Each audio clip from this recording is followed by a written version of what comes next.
Sizni ko'p hollarda nima ilhomlantiradi? Mani ilhomlantiradigan narsa bu har bitta bemorimdan keyin ulardagi kuzatiladigan rezultatlar ilhomlantiradi. Masalan, men oldimga bemor keldi, oyog'ida muammosi bor, yurishga qiynalyapti. Men uni eshitib ko'raman, test qilaman, o'sha oyog'ini yurishiga yoki og'riqlariga muammo bo'layotgan joyi ushlab protsedura qilganimda, u holat yaxshilanganda уже bemorlardan eshitgan, "Voy, oyog'imni og'riq qo'yib yubordi, nima qildingiz?"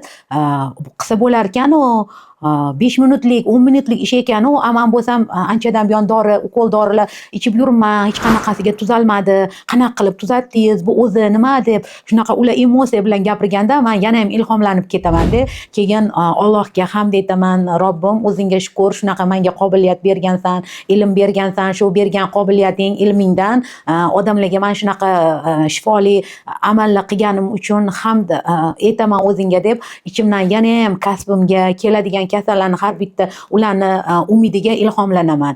Eshikdan mani xonamga kirib kelgan har bitta bemor men uchun bu tajriba, men uchun bu muvaffaqiyat, men uchun bu emotsiya, eshitadigan yaxshi so'zlari meni juda ham ilhomlantiradi. Ichimdan xursand bo'lib, ularga ham o'zim menga ishonib kelgani uchun ularga ham men rahmat aytaman.